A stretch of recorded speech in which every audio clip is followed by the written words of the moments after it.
Welcome po sa aking YouTube channel. Ayan, today gagawa po tayo ng breakfast. Ayan, ito po yung mga ingredients na gagamitin ko. Pwede din kayo mag-add ng kahit anong gulay. So, hindi ito siya maanghang, no? So, hiwain natin. Ayan.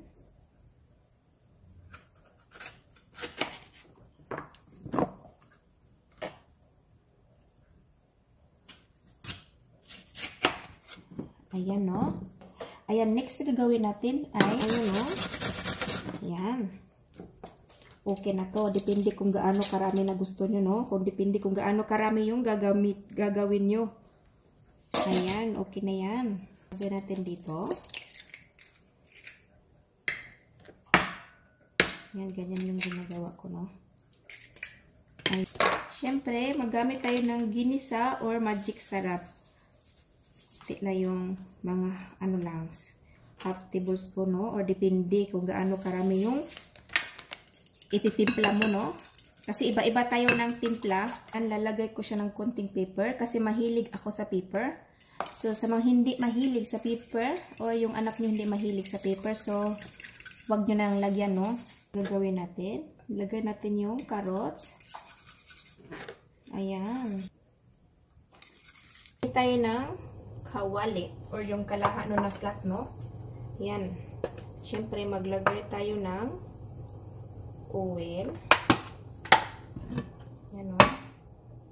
Yan natin. Yan. Next na gagawin. Siyempre, pag mainit na, lagay natin. Ayan. Ganyan talaga siya. Ganyan, no? May ingay.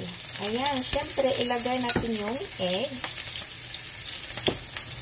na may mix na.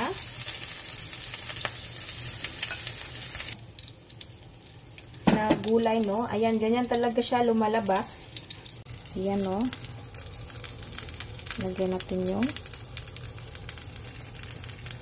ayan. Mapuno kasi siya. Ayan.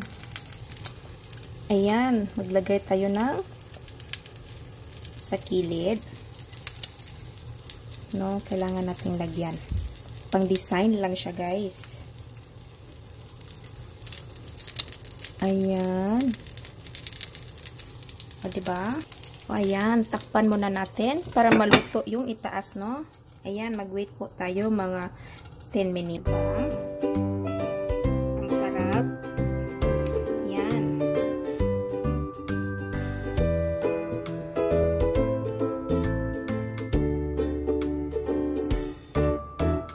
Para sa mga mami na gustong i-surprise ang anak nila sa breakfast, ayan, ito gawin nyo, no? Very easy lang, guys. Ayan, panuorin nyo yung ginawa ko.